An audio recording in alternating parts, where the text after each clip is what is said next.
Hi guys! Ayan, another customer unit. Glock 18C Black Tan.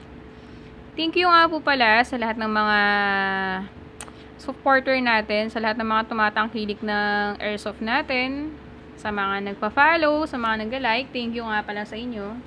So, ito ay order ni Sir Oxford. Sir Oxford ng Laguna. So, sir, ito yung unit mo. Video ko. Test natin. Bago natin siya i-pack for shipping. So, ito ay Glock 18 WE. Yan, ito yung kanyang switch. So, pag naka-off, semi-auto. Pag switch natin sa baba, full auto. Okay? Tapos, ang Glock, ang pinaka-safety niya, ayan. Ayan yung pinaka-safety, yung trigger niya. So, pag minove mo siya pababa, hindi mo na siya mati-trigger. Kung minsan, yung iba nagugulat, sinasabi na bakit nag-stack up daw yung Glock nila. So, minsan kasi ito, pag sobrang vibration, lalo na nung may mga full auto, minsan bumababa siya eh. Mababa siya ng kusa, kaya yung trigger niya naglalak. Okay, so, pwede nyo siyang lagyan ng kalso para hindi siya bumababa pag sobrang vibration ng barrel. Ayan, so, check natin yung unit. Ang Black Tan. Ito pala is Glock 18 Gen 4. So, sa box niya, meron siyang kasamang extra backstrap. Dito nilalagay yan.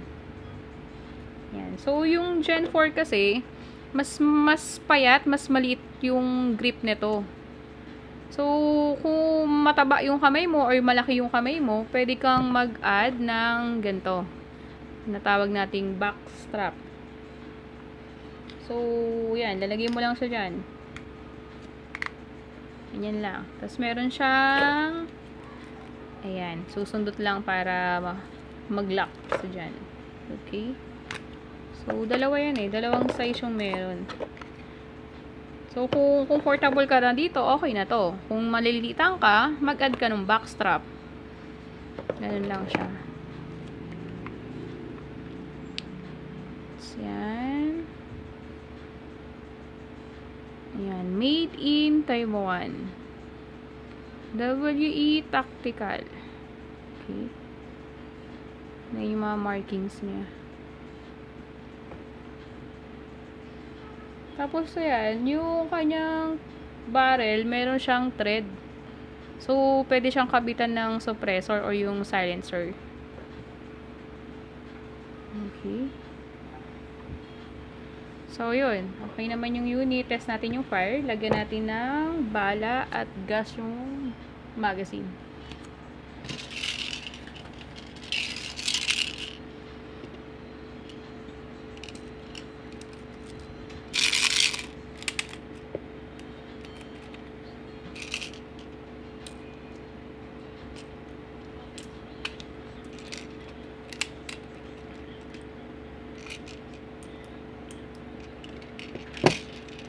Lagyan lang tayo ng konti para lang matesting natin. Okay?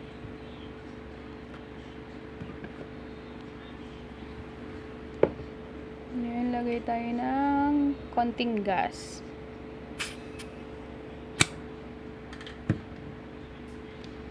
So, yun. May bala. May lagyan rin ng gas. So, pwede natin siyang test fire. Yun ang ating target. Yun ang ating target. So, check muna natin sa sa semi-auto.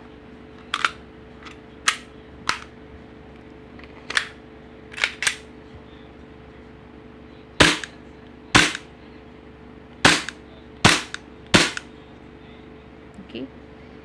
So, yan. Pag naubos yung bala, nag-slide lock. For safety, unang gagawin, pipilitin natin to para ma-release yung magazine. Then, ito, ida-down lang para yung sa slide lock. Then, trigger. Okay. So, lagyan ulit natin ng bala. Testing naman natin sa full auto. Bipingin pa kong bala.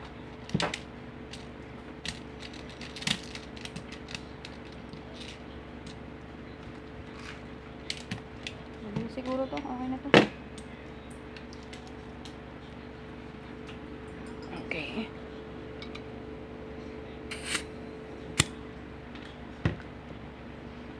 So, yan. Check ulit natin yung chamber kung may narong... Kailangan, guys, lagi natin i-check yung chamber niya para maiwasan natin na nagdodoble yung bala. Minsan kasi may balang naiiwan. So, yan. I-clear naman.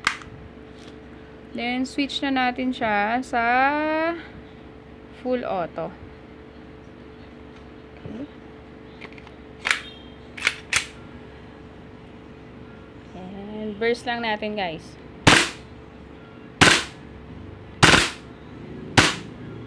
Ayun. So, nakita niyo yung lakas? Kailangan talaga hawakan natin siya ng maayos. Maiwasan nating mahulog yung baril.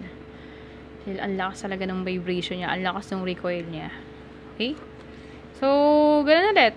Release magazine for safety. Slide lock and trigger. Okay? So, Sir Oxford, okay naman yung unit mo. Ang lakas ng fire niya. For checking ng unit, ayan. Ayan, maganda. Okay. So, prepare namin for packing para ma-ship na natin siya. Okay. Thank you guys. Bye-bye.